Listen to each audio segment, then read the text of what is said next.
This podcast is about probability distribution and probability density.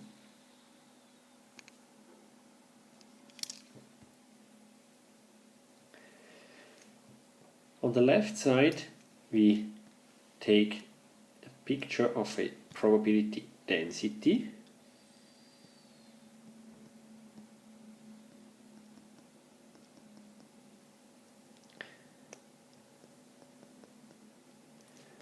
And on the right side, we talk about the probability distribution.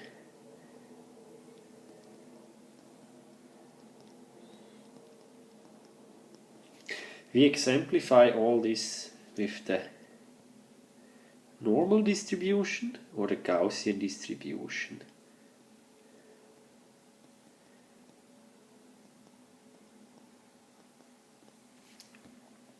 So the density of a normal distribution looks as follows. We have here the x-axis and we have here some vertical axis, and normal distribution is approximately this shape. It looks like this famous bell curve.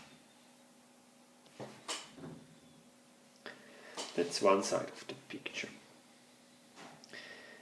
The other side of the picture is the distribution, and this typically looks like this.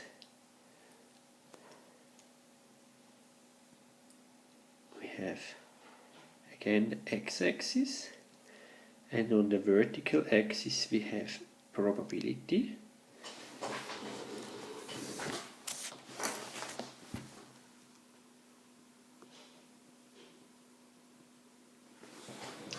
And in the Gaussian case it looks like this.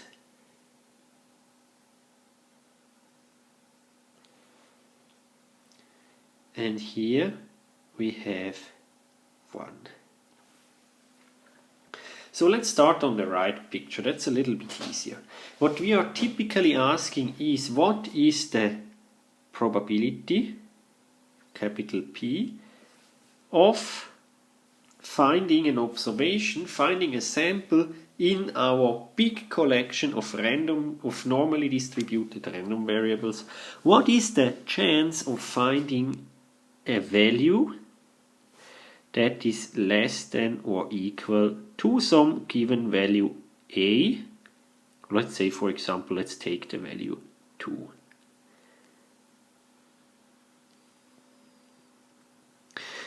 So let's make an example. Let's assume that you have mice, and mice, they have a weight of, let's say, an average 5 grams. No, that's too small. Let's say an average 20 grams. And the weight of mice is normally distributed. So now you could ask yourself the question, what is the chance that I find a mouse X that has weight less than or equal to 2 grams? Of course, this will be extremely improbable. You can read this probability in this diagram of the probability distribution by saying we have here maybe 2, and then that probability is read on the y-axis. So here you have this value 2, and then you go to the left, and this is the probability. So that would be here in this case maybe something, I don't know, it's difficult to read it, let's say maybe around 0.9 approximately, right? You would need some scaling on the y-axis. So that's what you read from the distribution. Now, how does that translate to the probability density? In the picture of the density, we have this value 2 here. And now on the y-axis you don't read probabilities but probability density. So you get the value P by doing integration. Visually this corresponds to measuring the area under the curve, which I mark here in blue.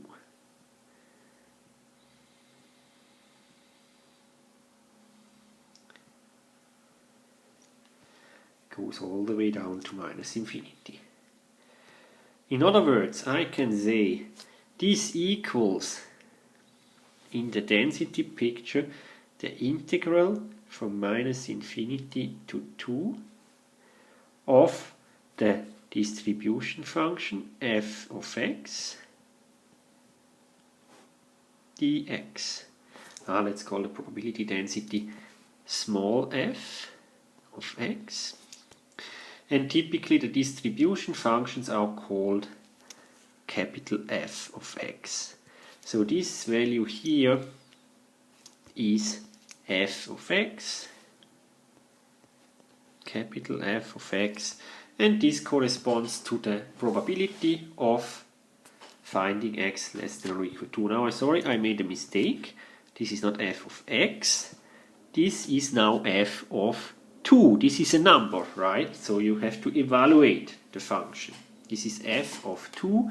Here you have the argument of the function, and the interpretation of the value is that this is the probability that a sample from your set has, let's say, mouse weight less than or equal to 2.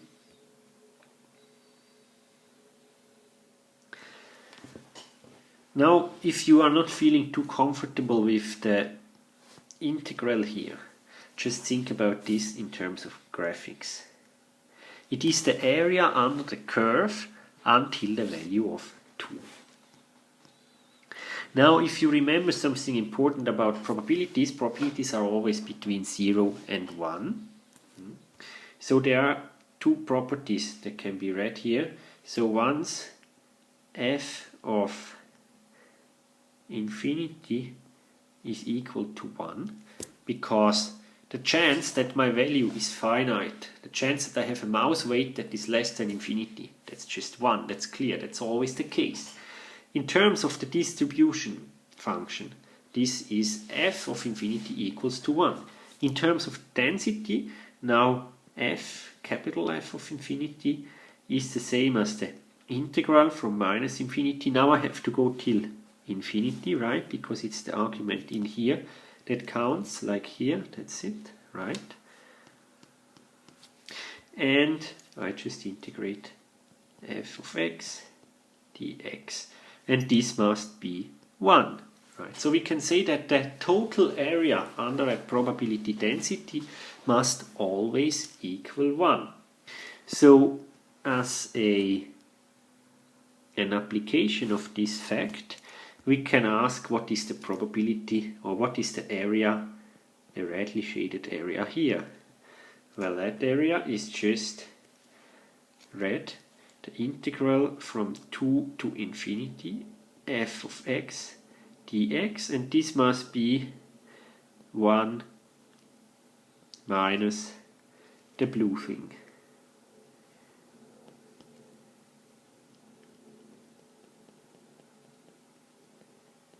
Right? So, in other words, this is 0.1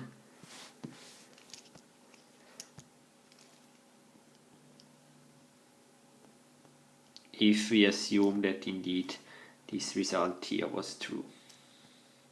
So we can directly compute such areas under the probability densities by knowing that the total area under the density is equal to 1. So once more repetition, we talk about distribution.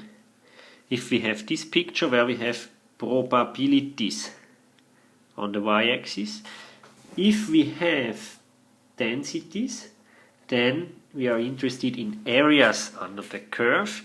On the y-axis, you cannot really read anything. That's not a value of importance.